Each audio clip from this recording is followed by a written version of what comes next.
Welcome back to the Cowboys Report today. With NFL Week 18 officially in the books, the Dallas Cowboys now turn their full attention to the 2026 offseason, and one of the first major pieces of clarity we have is draft position. The Cowboys are officially locked into the number 12 overall pick in the 2026 NFL Draft, and that matters more than some people might realize. This wasn't just a random outcome. The Cowboys' loss to the Giants combined with the Falcons' win directly impacted the draft order, allowing Dallas to move up and secure a better position. In a draft that is shaping up to be deep at multiple positions of need, picking at number 12 puts the Cowboys right in the middle of the action. At number 12, the Cowboys are in a sweet spot. They're high enough to land a premium talent, but not so high that they're locked into one position or one type of player. This is the range where teams can react to how the board falls. If quarterbacks push elite defenders down, Dallas benefits. If offensive tackles rise early, defensive playmakers may be sitting right there.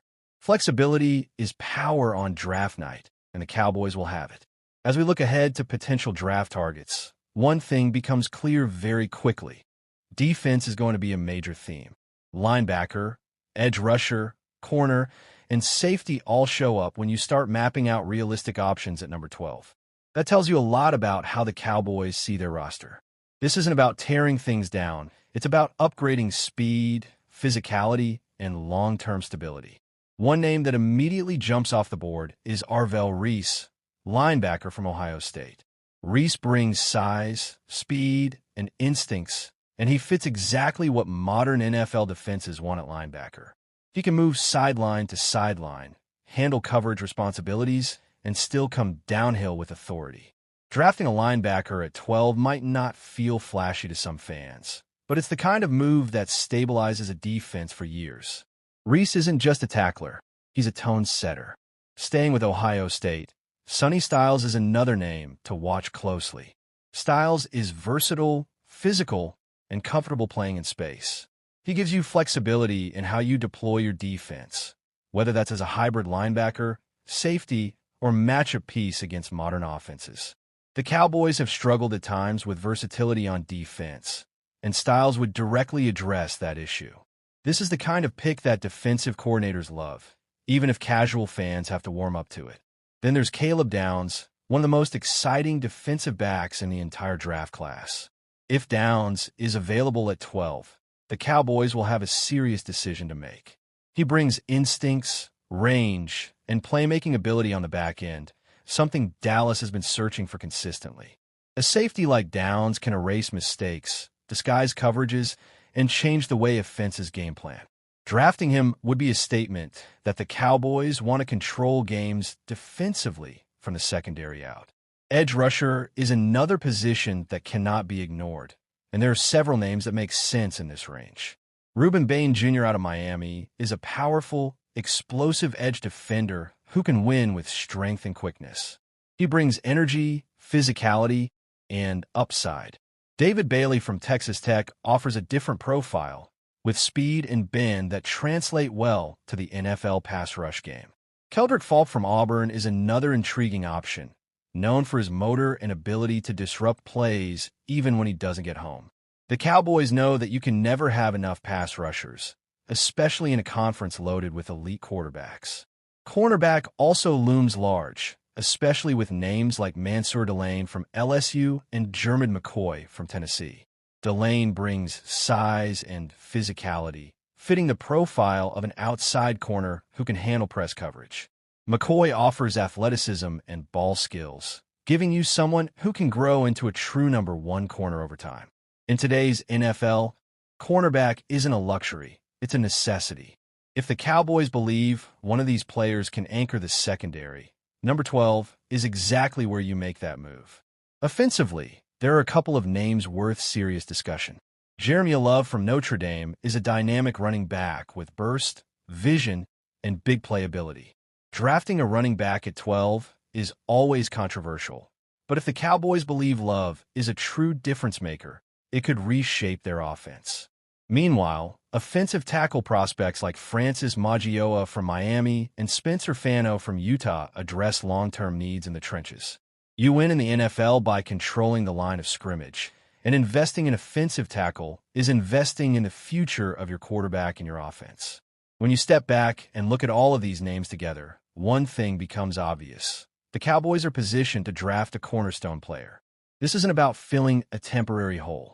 This is about finding someone who will still matter 3, 4, 5 years down the line. The outcome of week May 18th have felt disappointing in the moment, especially with the loss to the Giants. But in the long view, it reshaped the Cowboys' draft future in a meaningful way. As draft season unfolds, the conversation will evolve. Board will change. Prospects will rise and fall. But the reality won't change. The Cowboys are picking 12th, and that pick could define the direction of this franchise. Whether it's defense, offense, or the trenches, Dallas has an opportunity to get it right. Cowboys Nation will debate, argue, and speculate all the way up to draft night. But when the card is finally turned in, we'll find out exactly how the Cowboys view themselves. This draft isn't just about talent. It's about identity. And at number 12, the Cowboys have a chance to choose who they want to be. All right, let's get into the part of the offseason that really gets Cowboys Nation talking, arguing, and sometimes fighting on the timeline, and that's the mock draft and trade debate. With the Cowboys locked into the number 12 overall pick in the 2026 NFL Draft, the big question isn't just who they'll take, but whether they should stay right where they are, trade up, or trade back. And this is where philosophy comes into play, because how you approach this decision tells you a lot about how the Cowboys view their roster and their urgency to win right now. If the Cowboys stay put at number 12, they're betting that one of their true top-tier prospects falls into their lap. This is the safest option. No extra draft capital spent, no panic move, just letting the board come to you. In most mock drafts, this is where players like Arvell Reese, Sonny Styles, Caleb Downs, or one of the top edge rushers could realistically be available.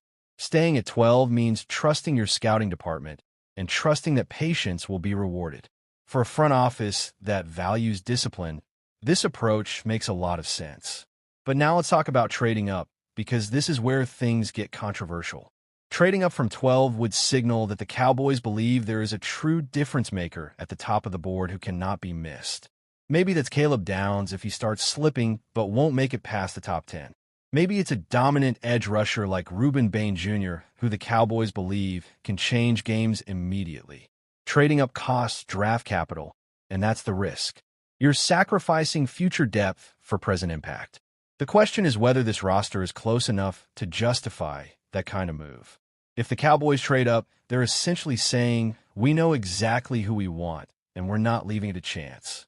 That can be powerful, but it can also be dangerous. Miss on that pick, and you've set yourself back not just for one season, but for multiple years.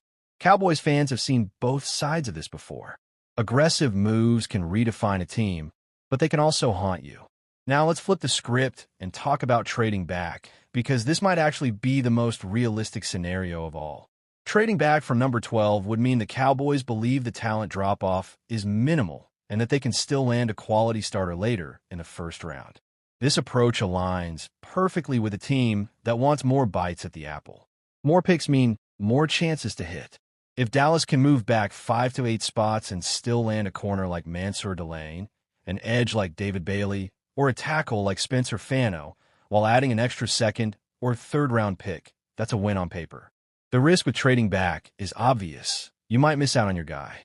If there's one player you truly believe in and he's sitting there at 12, trading back and watching another team take him can be painful. This is where conviction matters.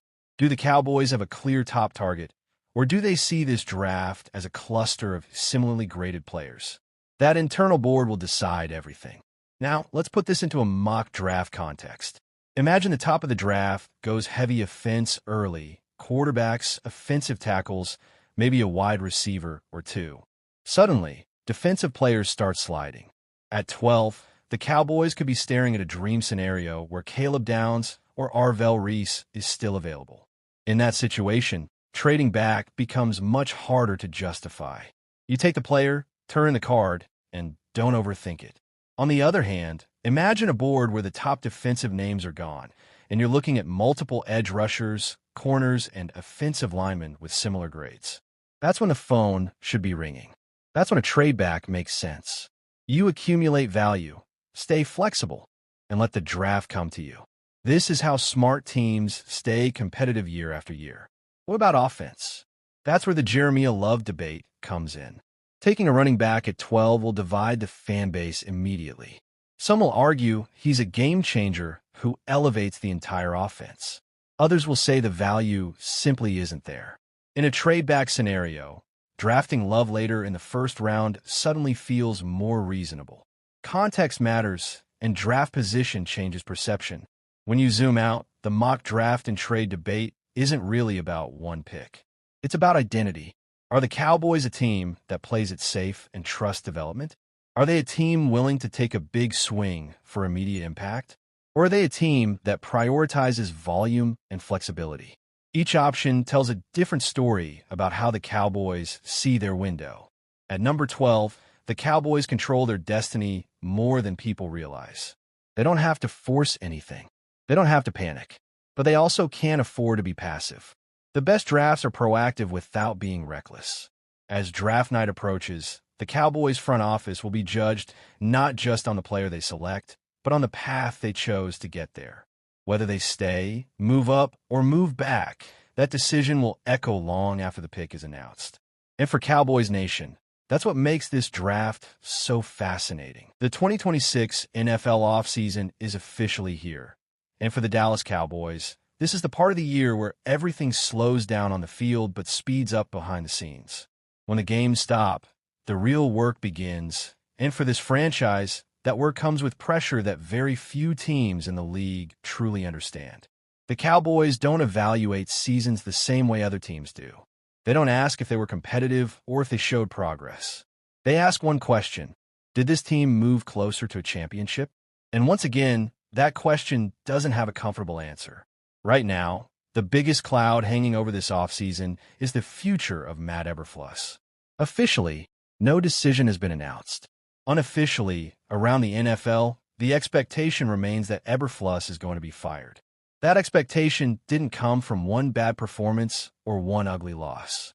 It came from pattern, inconsistency, missed opportunities, and a defense that never fully felt like it reached the level it was supposed to reach.